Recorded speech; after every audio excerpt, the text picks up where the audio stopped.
الحمد لله نحمده ونستعينه ونستغفره ونعوذ بالله من شرور أنفسنا ومن سيئات أعمالنا من يهد الله فلا مضل له ومن يضلل فلا هادي له أشهد أن لا إله إلا الله وحده لا شريك له وأشهد أن محمدا عبده ورسوله يا أيها الذين آمنوا اتقوا الله حق تقاته ولا تموتن إلا وأنتم مسلمون يا أيها الناس اتقوا ربكم الذي خلقكم من نفس واحدة وخلق منها زوجها وبث منهما رجالا كثيرا ونساء واتقوا الله الذي تساءلون به والأرحام إن الله كان عليكم رقيبا يا أيها الذين آمنوا اتقوا الله وقولوا قولا سديدا يصلح لكم أعمالكم ويغفر لكم ذنوبكم ومن يطع الله ورسوله فقد فاز فوزا عظيما أما بعد فإن أصدق الحديث كتاب الله وخير الهدي هدي محمد صلى الله عليه وسلم وشر الأمور محدثاتها وكل محدثة بدعة وكل بدعة ضلالة وكل ضلالة في النار. Jemaah sekalian yang dirahmati Allah, marilah kita bersyukur kepada Allah yang telah memberikan kepada kita nikmat yang tak terhingga, sehingga dengan semua nikmat tersebut kita telah hadir di tempat yang dimuliakan Allah ini, yaitu majelis ilmu yang insya Allah kita dipakihkan Allah dalam urusan agama kita. Telah kita bicarakan yang lalu tentang orang-orang yang hapus amalnya. Hari ini kita akan masuki tentang kebalikannya. Hal apa saja yang bisa membuat terhapus dosanya? Merasa punya dosa apa enggak? Kullu bani Adam khata, khairul khata'in tawwabun. Semua keturunan Adam, yaitu manusia, pasti punya banyak kesalahan. Sebaik-baik manusia yang mempunyai banyak kesalahan itu hendaknya dia bertobat kepada Allah. Maka apa yang bisa menghapus dosa kita yang telah sebegitu banyak yang telah kita lakukan? Jawabannya cuma satu, tobat kepada Allah. Apakah kita ini juga harus tobat? Pertanyaannya melebihi itu. Apakah Rasulullah yang sudah dijamin surga juga bertobat kepada Allah? Yang beliau baca istighfar setiap harinya, kalau tidak 70 kali 100 kali riwayatnya ya. Astagfirullah wa atubu ilaih. Itu bacaannya. Berarti kita semua lebih pantas untuk bertobat kepada Allah dibandingkan dengan Nabi kita Muhammad SAW. Padahal kita tidak dijamin masuk surga, tidak dijamin untuk mengampuni dosa yang akan datang, tidak juga ada jaminan Allah sudah hapuskan dosa-dosa yang lalu, tidak ada sama sekali jaminannya. Namun kita hanya dimotivasi oleh Allah dengan panggilan sebutan kasih sayang Allah, ya ayyuhalladzina amanu tubu ilallahi taubatan nasuha. Ya. Kenapa harus tubu ilallahi taubatan nasuha? Karena di sini ada penjelasan sambungannya. Ya. Asa rabbukum ayyukaffira ankum sayyi'atikum wa yudkhilakum jannatin tajri min tahtihal anhar. Yauma la yukhzillahu an-nabiyya wal ladzina amanu ma'a nuruhum yas'a baina aydihim wa bi aymanihim wa yaquluna rabbana atmim lana nurana waghfir lana innaka ala kulli syai'in qadir. Ya. Masih ingat enggak surat berapa? Surat At-Tahrim, surat yang ke-66 ayat yang ke-8. Ya. Wahai orang-orang yang beriman, bertobatlah kepada Allah dengan taubat sebenar-benarnya, taubat semurni-murninya, taubatan nasuha. Ya, agar senantiasa rohmu akan menutupi kesalahan-kesalahanmu. yukaffir ankum sayyi'atikum.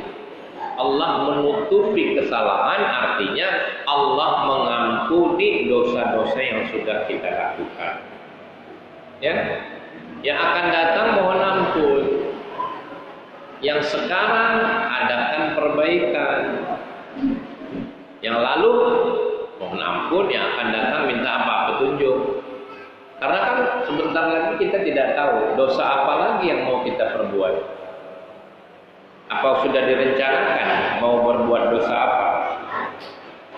Ya, manusia acap sekali dia berbuat dosa itu tidak pakai rencana, tapi tiba-tiba dia sudah berdosa kepada Allah, dia sudah berdosa kepada manusia. Karena memang rentan sekali, manusia ini memang acap sekali untuk berbuat kesalahan.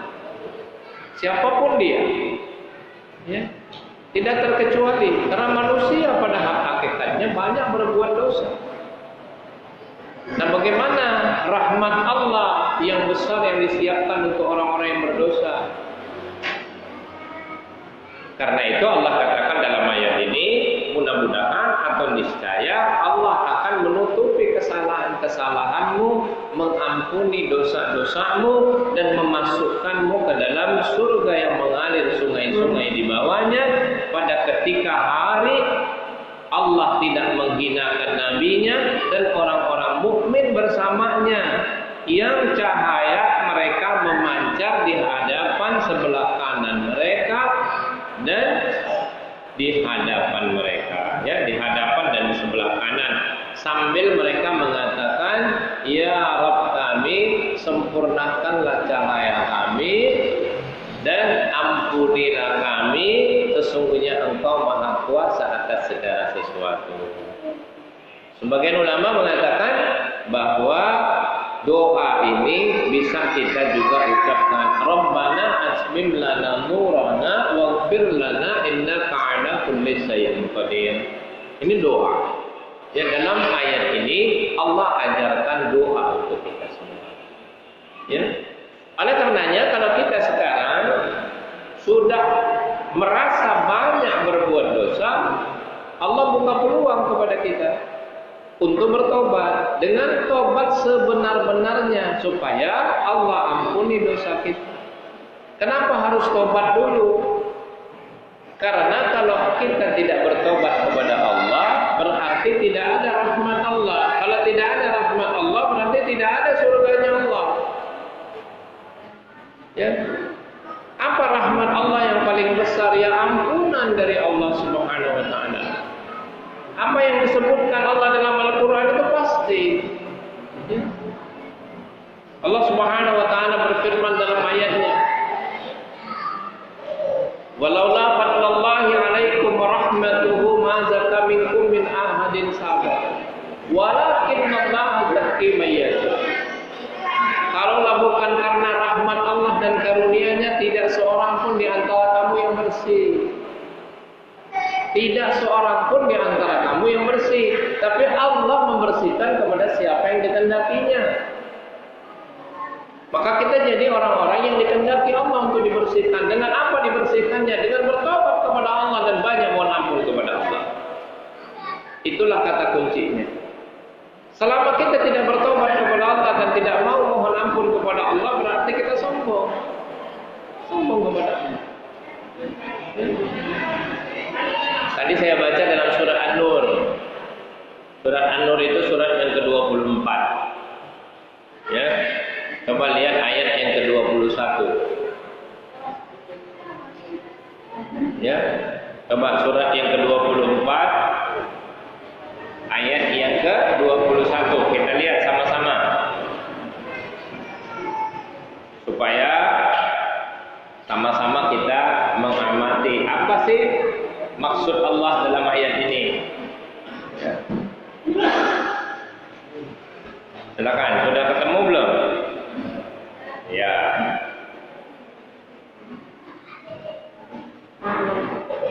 Coba. Yang dipanggil apa? Ya ayyuhalladzina amanu la tattabi'u khutuwatis syaitan. Wa may yattabi' khutuwatis syaitan syaitan fa innahu ya'muru bil fahsya wal munkar. Baru ada kata yang saya baca tadi. Walaula fadlullahi 'alaikum rahmatuhu ma zaka minkum min ahadin abada walakinallaha yuzakki man yasha wallahu samiun 'alim.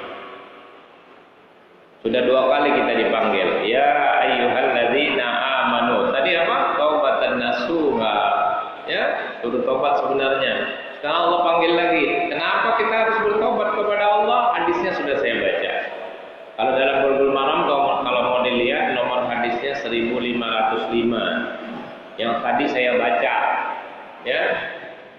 Yang Rasulullah SAW bersabda, "Kullu bani Adam khata, khairul khata'ina tawwabin." Ya. Jadi tawwab itu bertobat kepada Allah. Ya, awabin. Yang dulu saya pernah jelaskan juga orang-orang yang kembali. Ya. Nah, karena sudah tahu, kita ini sudah tahu bahwa kita ini nggak ada yang bersih. Coba perhatikan ayat yang barusan saya baca. Ya, wahai orang-orang yang beriman, janganlah kamu mengikuti langkah-langkah setan. Langkah-langkah setan, karena setan itu apa? Barang siapa yang mengikuti langkah-langkah setan, maka sesungguhnya setan itu menyuruh apa? Mengerjakan yang keji dan mungkar, fahsya wal munkar, keji dan mungkar. Nah, kalaulah tidak karena rahmat Allah dan karunia-Nya kepadamu, ya apa? Niscaya tidak seorang pun dari kamu yang bersih dari perbuatan-perbuatan yang keji dan mungkar itu. Tidak seorang pun. Kalau kata tidak seorang pun termasuk siapa? Seluruh manusia. Ya, tidak termasuk satu pun dikecualikan, tidak sama sekali. Mau dia kiai, mau dia ustaz, mau dia ulama, ya, yang dijaga cuma Nabi. Nabi SAW dijaga oleh Allah, maksum. Kata maksum tahu nggak? Ya. Maksum itu terjaga, dijaga oleh Allah. Ketika Rasulullah SAW ingin melakukan sesuatu sebagai manusia biasa, Allah cegah. Karena apa? Rasulullah SAW diciptakan Allah untuk menjadi contoh. Bagaimana kalau yang kita contoh berbuat kesalahan? Tentu nanti yang salah dicontoh. Oleh karena itu, yang maksum itu cuma Rasulullah SAW. Karena Rasulullah SAW inilah yang menjadi contoh untuk kita. Laqad kana lakum fi Rasulillahi uswatun hasanah liman kana yarjullaha wal yawmal akhir wa dzakarallaha katsiran. Ya, jadi yang jadiin contoh siapa? Bukan ustadznya.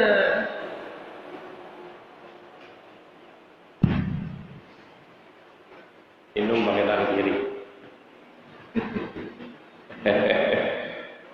Ya. Oleh karena itu, yang kita contoh adalah Rasulullah SAW. Bukan ustadznya, bukan kiainya. Siapapun dia mesti melakukan kesalahan. Dan tidak ada jaminan seorang pun di antara kita ini jadi maksum gitu, tidak boleh. Ya, sahabat sekalipun yang hidup di zaman Rasulullah SAW tidak ada jaminan sama sekali. Individu sahabat tidak maksum, tapi kalau ijma sahabat itu maksum. Kenapa? Karena tidak mungkin sahabat bersatu untuk melakukan fahsya wal munkar. Mereka juga dijaga karena ijma sahabat.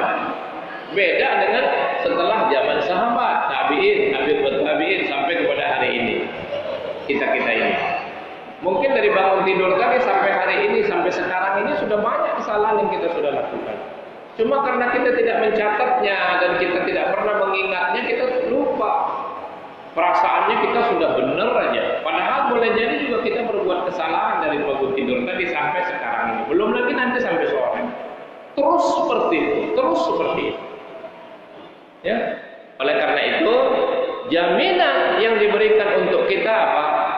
Kesempatan untuk kita bertobat kepada Allah. Karena kalaulah bukan karena rahmat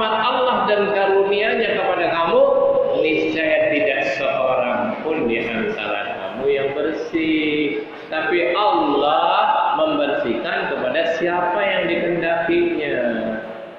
Itulah rahmat Allah yang kita miliki sekarang. Ya. Bagaimana rahmat Allah ini kita raih? Ya satu-satunya kita sadar bahwa kita adalah manusia biasa, banyak berbuat dosa. Kesempatan yang Allah berikan umur panjang sekarang ini untuk kita bertobat kepada Allah, untuk menumpuk kebaikan-kebaikan yang mungkin kita harus bawa pulang menghadap Allah nanti. Bisakah kebaikan kita menutupi kesalahan? Ya tergantung.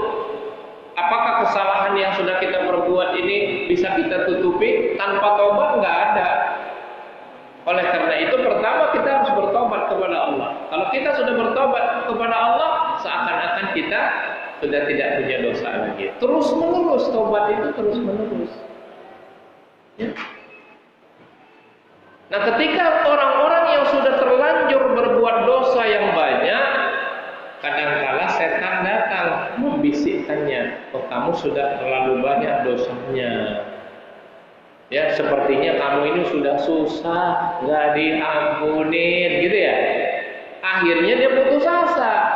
Untuk itulah Allah Subhanahu wa taala menurunkan ayat selanjutnya dalam surah Az-Zumar ayat yang ke-53, "Qul ya ibadiyalladzina asrafu ala anfusihim la taqnatu min rahmatillah innallaha yaghfiru dzunuba jami'an innahu huwal ghafurur rahim." Ya, surat yang ke-39 ayat yang ke-53. Allah suruh ngomong sama kita semua ini. Ya, termasuk kita semua yang sudah melampaui batas. Dosanya udah kebangetan. Kalau kata orang Betawi begitu ya. Ya Ustaz ya. Dosanya udah kebangetan. Sudah keterlaluan. Berlebih-lebihan, israf. Ya. Asrafu, yang sudah berlebih-lebihan kata Allah. Dalam segala hal kita sudah berlebih-lebihan. Qul ya ibadiyalladzina asrafu ala anfusihim, yang sudah berlebih-lebihan kebangetan dosanya pada diri sendiri. La taqnatu min rahmatillah, janganlah berputus asa dari rahmat Allah. Ya, nyambung enggak dengan ayat tadi? Walaula fadlallahi alaikum rahmatu. Ya, kalaulah bukan karena rahmat Allah dan karunia-Nya, tidak seorang pun. Yang rahmat Allah apa? Tidak berputus asa dari rahmat Allah. Tidak berputus asa dari rahmat Allah. Rahmat Allah ini dikaitkan dengan ampunan Allah. Ya. Innallaha yaghfiru dzunuba jami'a. Oh. Innallaha ghafurur rahim, ya. Karena sesungguhnya Allah mengampuni semua dosa-dosa, semua dosa, tidak terkecuali. Semua dosa Allah ampuni, karena Allah Maha Pengampun.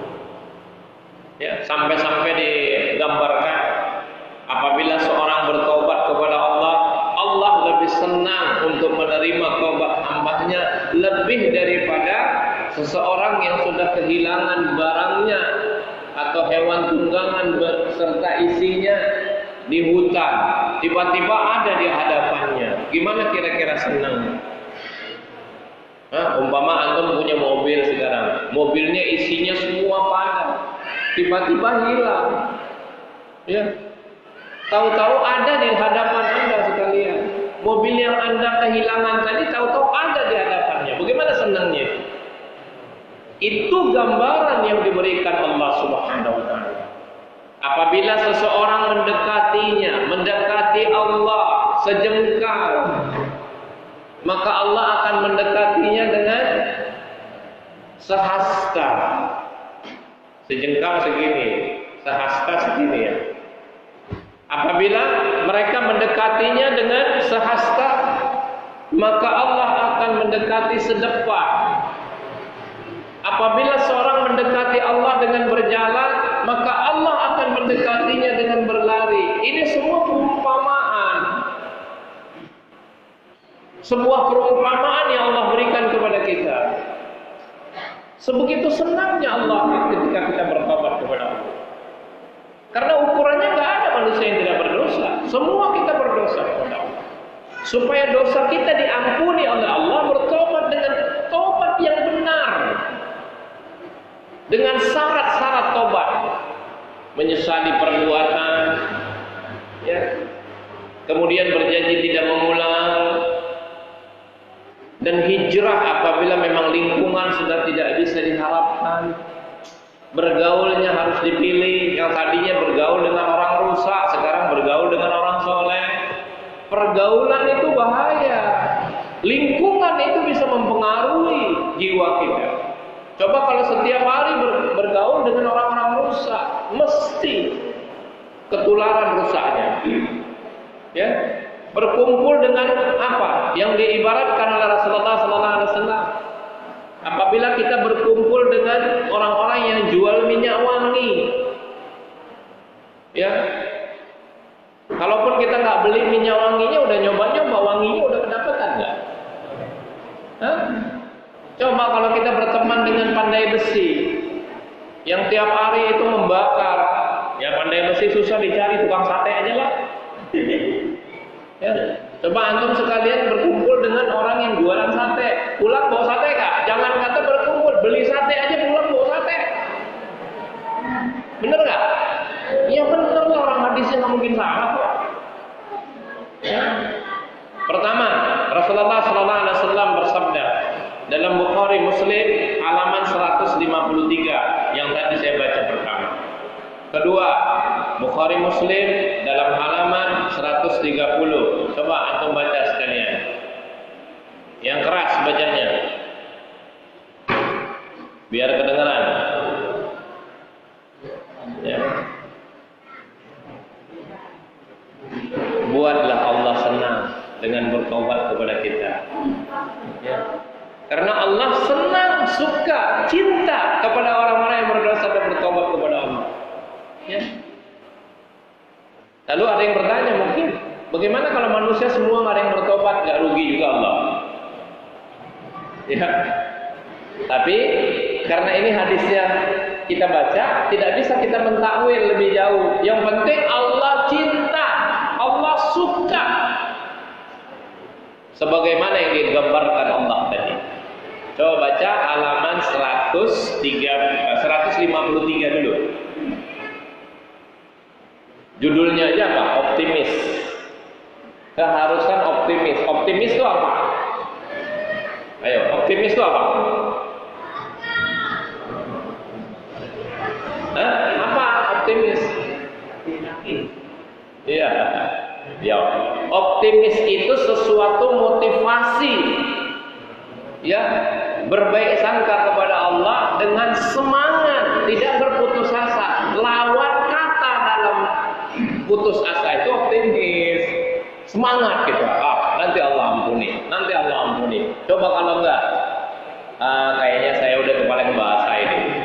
Kepalang bahasa, pernah dengar bu? Udah kepalang bahasa, kayaknya saya udah nggak diampuni gitu. Ya, makanya kalau kita lihat asbabun nuzul ayat yang saya baca tadi dalam surat 39 ayat 53, ada seorang sahabat datang, apakah dosa seperti saya ini masih diampuni nggak? Udah membunuh, ya, sudah, ya tadinya sudah berbuat perampokan yang luar biasa, sudah membunuh, minum khamar, berzina, apalagi segala macam dosa ada lagi. Ya. Orang seperti saya ini diampuni enggak? Maka turun ayat tadi, qul ya ibadiyalladzina asrafu ala anfusihim la taqnatu min rahmatillah innallaha yaghfiru dzunuba jami'a innahu wal ghafurur rahim. Semangat, optimis. Semangat enggak kalau begitu kita dengar ayat tadi? Tadinya udah putus asa kita. Ya kan? Tapi optimis, jangan putus asa dari rahmat Allah, karena Allah mengampuni semua dosa. Selama kita mau bertobat kepada Allah, selama kita mau mohon ampun kepada Allah, sebelum matahari terbit dari barat, selama itu Allah masih menerima tobat kita. Jadi nggak ada istilahnya kalau udah 40 tahun udah susah tobat. Sering dengar kan? Kalau udah 60 tahun udah susah. Artinya apa? Ada seorang ulama Sa'id bin Musayyab bertanya, 60 tahun masih belum bertobat. Waduh, kebangetan. Itu baru kebangetan orangnya. Udah 60 tahun. Kenapa kata 60? Umur manusia pada zaman ini, umat Muhammad SAW antara 60 ke 70. Kalau sudah masuk kepala 6, siap-siap mau mati. Udah 60 belum tobat juga, pintu kematian sudah terbuka. Mau kemana? Udah 60 tahun masih belum bertobat. Tapi tidak ada batasan. Perhatikan, nggak ada dalil kalau udah 60 nggak diterima, nggak ada. Yang nggak diterima mau mati tobatnya baru nggak diterima. Selama dia belum tahu mau mati, selama itu diterima. Selama belum sampai sakratul maut, dia masih diterima tobatnya. Selama belum terbit matahari dari barat, tetap diterima tobatnya. Baik, baca dulu itu.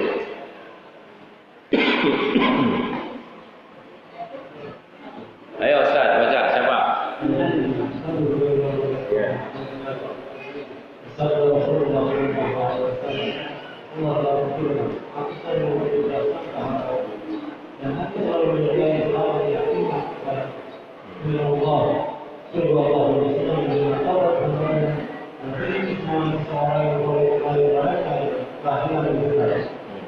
Dan siapa yang berjanji kepada kesusahan, maka aku berikan kepadanya sehat. Dan siapa yang berjanji kepada kesusahan, maka aku berikan kepadanya sehat. Dan bila dia kepada aku berjalan, maka aku berikan kepadanya dengan berjalan. Nah, coba. Sebagaimana senangnya Allah beserta prasangka hambanya. Nah, ini juga perlu kita amati hadis ini, mengikuti prasangka-prasangka. Ya. Jadi aku selalu mengikuti prasangka hambaku. Kalau kita bersangka pesimis gimana? Kayaknya udahlah. Habis saya ini udah nggak diterima lagi. Udah masuk neraka. Ini bisikan setan. Setan membisikkan itu. Udah, kamu tuh udah banyak dosa. Udah susah bertobatnya kamu. Udah gak diterima tobatnya kamu. Udah kepalang tanggung kamu. Kepalang basah. Udah habis. Tapi Allah menjanjikan untuk mengampuni. Ini janji Allah. Allah menjanjikan untuk mengampuni seluruh dosa. Apa saja dosanya. Ya, karena israf atau asraf itu sampai Allah ajarkan doanya nanti. Orang yang berlebih-lebihan. Ya. Kita ini berlebih-lebihan dalam urusan segala masalah. Makan itu kadang-kadang berlebihan. Ya. Coba kata israf kita temukan lagi di mana? Kulu wasrabu wala tusrifu. Ingat enggak? Makan, minum. Tapi jangan israf, jangan berlebih-lebihan. Tuh. Berlebih-lebihannya gimana? Apa nggak boleh kenyang? Siapa bilang nggak boleh kenyang? Kenceng banget. Pakai dalil ya. Makan sebelum lapar, berhenti sebelum kenyang. Nggak bisa. Belum kenyang suruh berhenti.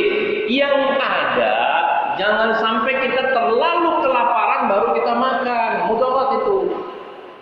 Ketika lapar itu. Jadi kalau ditanya makanan paling enak itu di mana? Ya ketika lapar itu.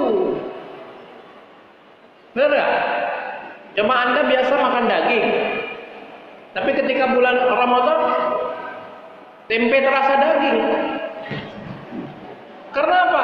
Ketika lapar. Apa aja makanan enak kan? Nah, begitupun jangan kekenyangan. Itu yang nggak boleh. Ukuran kenyang itu nggak sama. Ukuran kenyangnya saya beda dengan ukuran kenyangnya Pak Ustadz Saifullah. Beda. Ya? Beda. Karena ukuran kenyang seseorang itu porsi makannya beda-beda. Ada orang makan dikit kenyang, ada orang makan banyak belum kenyang.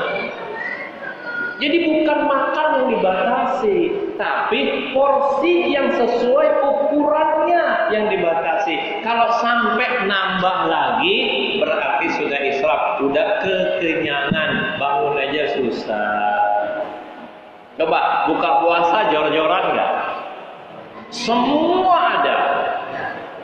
Ya, semua dimakan. Sholat maghrib telat. Hah? Apalagi kalau mau tarawih, sholat maghribnya aja telat. Ya kan? Tergantung kan? Ada orang yang begitu sudah disediakan makanan atau daharan malam, dia makan dulu. Karena kalau dia tidak makan dulu, dia tidak, selera makannya akan hilang. Ini juga beda-beda, nggak bisa kita samakan. Ada orang yang begitu masuk waktu, dia harus makan. Ada orang yang dia begitu masuk waktu, dia persiapkan dulu, dia sholat dulu, pulang sholat baru makan. Ini kebiasaan, nggak bisa disamain. Agama tidak mengambil sikap dalam masalah itu.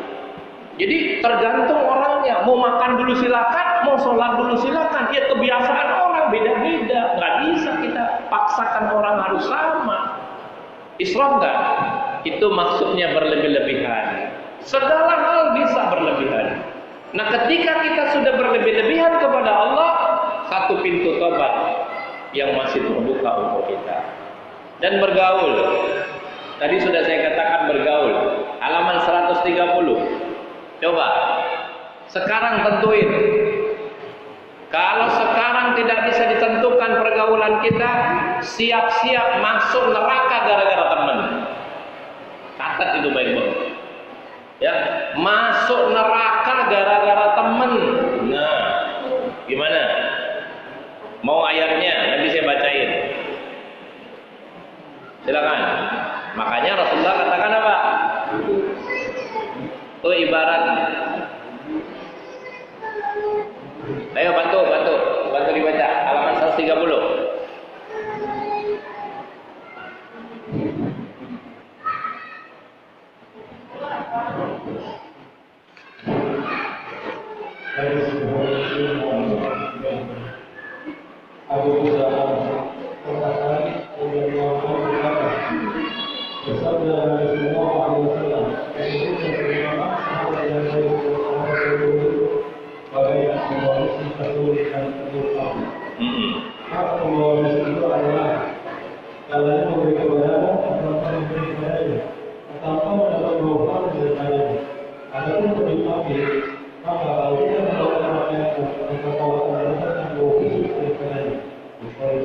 Nah, gimana?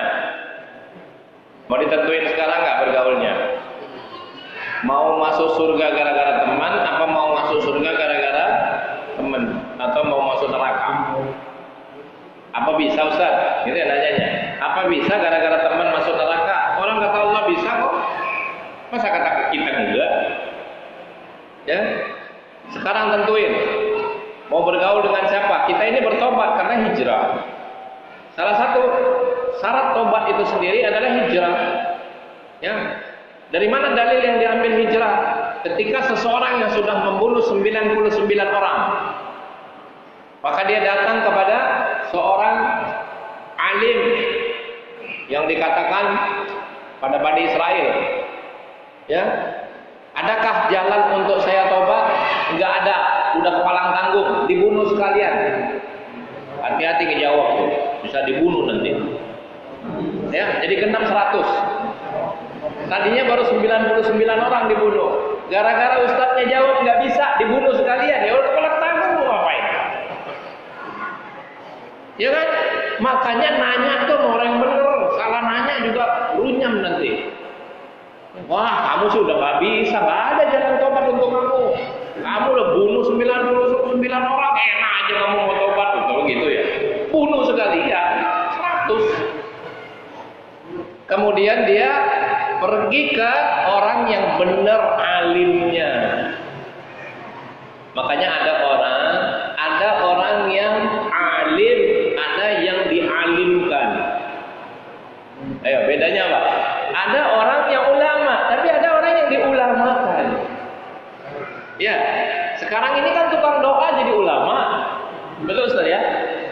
Iya, kan tadi Ustaz ngomong sama saya. Iya. Ya kan?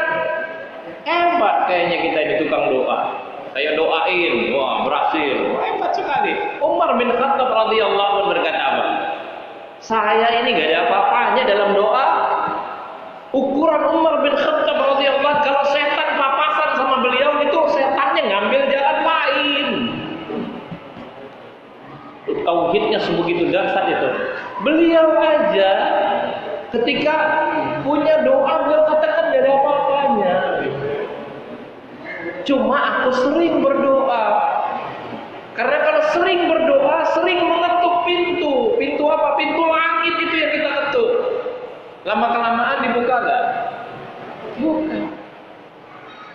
Terus kita baru sekali dikabul, udah gede kepala kita kayaknya. Yang mengabulkan itu Allah. Gak ada apa-apa doa kita. Cuma kita dianjurkan untuk minta kepada Allah. Sama seperti kita ini berdoa. Nah, di saat kita berdoa seperti ini, terbuka pintu lagi. Ya, gara-gara teman masuk neraka. Coba buka surat 25. Ya, surat 25 itu surat Al-Furqan. Siapa bilang gara-gara teman nggak bisa masuk neraka? Ayatnya 27 sampai 29. Ya. Kita baca. A'udzubillahi minasyaitonir rajim. Wa yauma ya'udzu dzalimu 'ala yadayhi yaqulu ya laitani ittakhadhu ma'ar rasuli sabila. Ya. Coba sambil yang lain sambil dibuka. Ya laitani, ya laitana. Ya. Ya wailata laitani lam attakhidhu fulanan khalila. Di sini Allah katakan fulan. Sering dengar fulan nggak? Kata ganti untuk orang yang tak dikenal, gantinya apa? Fulan atau fulana. Ya, si fulan kemana ya? Sering nanya nggak? Bapak nggak tahu namanya, tapi kenal orangnya. Si fulan itu kemana ya? Si fulan siapa? Gitu ya. Kemudian laqad adallani 'ani dzikri ba'da idz ja'ani wa kana syaitanu lil insani khadula. Coba artinya. Dan ingat hari ketika itu orang-orang zalim menggigit dua tangannya. Apa arti menggigit dua tangannya? Karena penyesalan. Ya. Seraya berkata, aduhai kiranya dulu aku mengambil jalan bersama-sama Rasul. Aduhai kiranya dulu saya bergaul dengan Ustaz Saifullah, gitu ya, kira-kira gitu ya. Nyesel nanti. Kenapa saya nggak bergaul sama Pak Ustaz Saifullah dulu? Ya. Kalau dulu Rasulullah SAW, kalau sekarang orang-orang soleh. Kecelakaan besar bagiku. Kiranya aku dulu tidak mengambil atau menjadikan si fulan adalah teman akrab. Ya, sekedar teman boleh. Kalau sudah qarib gimana? Teman akrab. Teman akrab ini bisa berpengaruh besar. Ya. Kalau sudah semakin dekat, semakin akrab, lama-kelamaan temannya ngajak kemana? Ayo ke pinggir laut, mau ngapain? Ya maksud saya ke pinggir laut Ancol sana. Kalau pinggir laut di sini aman, insya Allah. Kalau sudah di pinggir laut Ancol sana, maksiat. Ya, Pak Ustadz tahu. Iya, ya gitu. Pak Ustadz tahu sih. Katanya sih, katanya. Ya. Tidak rahasia, semua orang udah tahu, ya kan? Nah ketika itu kita gak enak mau nolak, ayo, gak enak nggak? Sudah sampai di situ, oh ternyata menarik juga, sering-sering kesini ya, gitu. Ya, ternyata enak bergaul sama dia. Kenapa? Terbuai dunia loh. Ketika kita sudah terbuai sama dia, lupa kita. Lupa kepada tujuan awal. Judulnya mau ngajak dia ke tempat yang benar, malah kita diajak ke tempat yang nggak benar. Ya kan? Nah apa ayat berikutnya? Sesungguhnya dia telah menyesatkan aku dari Al-Quran.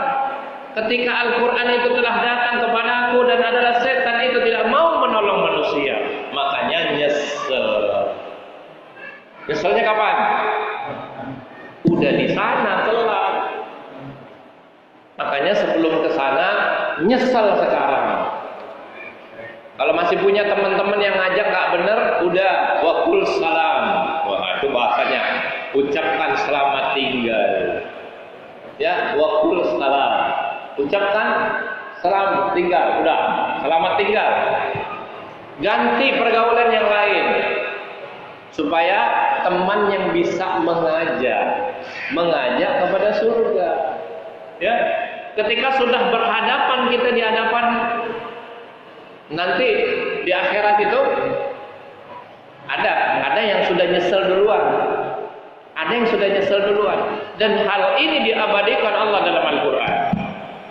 Kita buka dalam surat Al-A'raf. Al-A'raf itu tempat yang tinggi. Nah, ini yang merubah nama surat. Al-A'raf itu, ayat ini merubah nama Al-A'raf. Tempat yang tinggi. Dia bisa melihat temannya. Seakan-akan kalau bahasa saya gini, ya untung saya nggak ikut dia dulu. Kalau enggak, saya sama terjerumus di situ. Kira-kira begitu. Tapi bahasa Qur'annya tentu nggak seperti itu. Ya, bahasa Qur'an itu indah sekali ya. Lihat dalam surat 7 ayat 44 sampai 50. Wah, kebanyakan kayaknya. Tapi poinnya aja coba kita lihat. Surat 7 Al-A'raf. Nah, ini gara-gara teman juga ini. Ya, nyesel. Jadi sekarang nyesel nih. Ya, tolong nyeselnya sekarang, jangan sampai nanti udah di sana telat.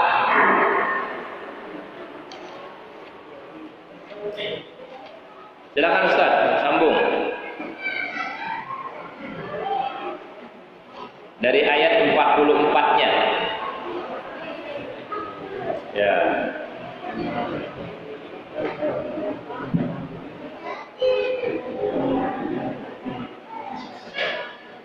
Ya.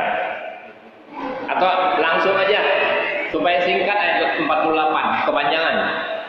Ayat 48-nya coba baca. Ya. Ya.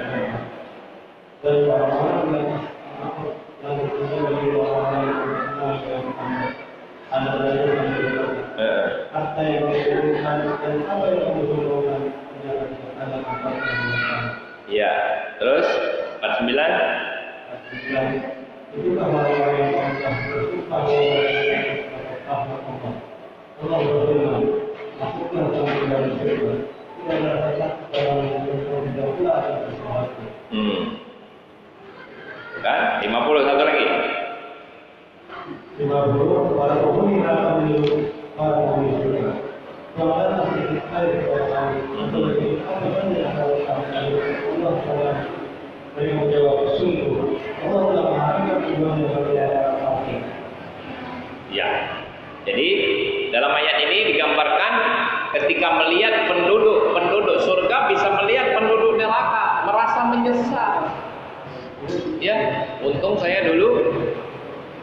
Nah, bagaimana kalau sekarang telat? Seakan-akan kita bergaul, tapi pergaulan kita ini sudah terjerumus kita. Berarti kita nggak tobat, berarti kita nggak hijrah. Oleh karena itu, syaratnya di samping hijrah tadi, yang tadi kisah orang yang sudah membunuh 100 orang, di situ ada kalimat, pergilah kau ke tempat orang-orang yang berbuat kebaikan. Ya, dalam perjalanan mati. Ya. Nah, dalam kisah itu dua malaikat sedang memperebutkan jasad dan ruhnya tadi. Ini ahli surga atau ahli neraka.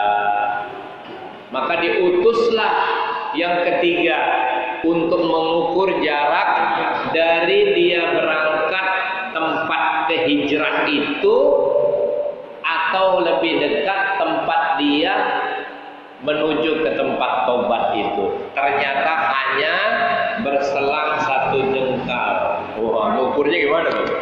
Malaikat yang ngukur, ente suruh ngukur nggak sanggup.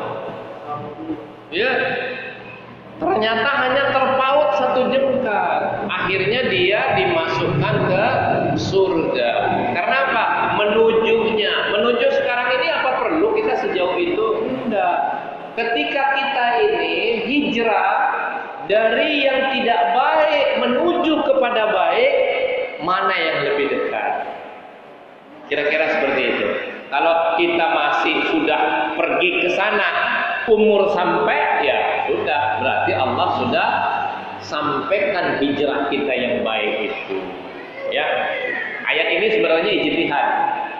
Dulu pada zaman Rasulullah SAW ada orang yang ikut hijrah bersama Rasulullah SAW, tapi nggak sampai Madinah. Di tengah jalan dibunuh.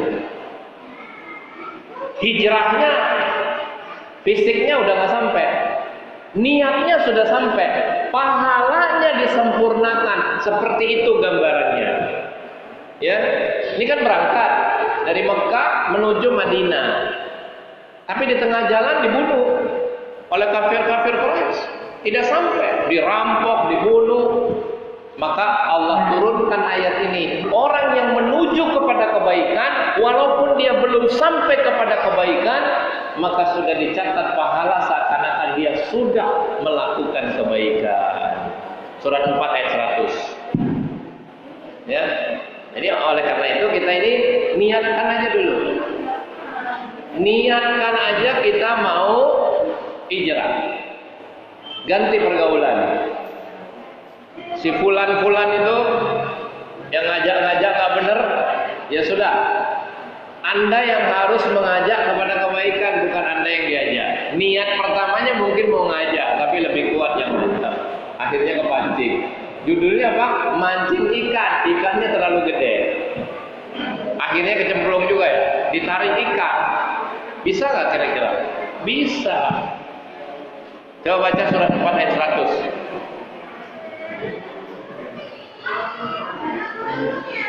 An-Nisa ayat 100. Dan barang siapa berhijrah di jalan Allah, niscaya mereka akan mendapatkan di bumi ini tempat hijrah yang lurus, luas dan rezeki yang banyak. Barang siapa keluar dari rumahnya dengan maksud berhijrah karena Allah dan Rasulnya, kemudian penantian menimpanya sebelum sampai ke tempat yang dituju, maka sungguh pahalanya telah ditetapkan di sisi Allah. Dan Allah Maha Penyayang, Maha Penyayang. Kisah yang tadi, yang telah membunuh 99 plus 1 berarti 100. Ya, nanti jadi PR aja. Kisah ini sudah diabadikan dalam bab tobat. Ya, dalam bab tobat halaman 20 berapa? Coba lihat. Kisah yang sudah membunuh 99 orang plus 1. Gitu.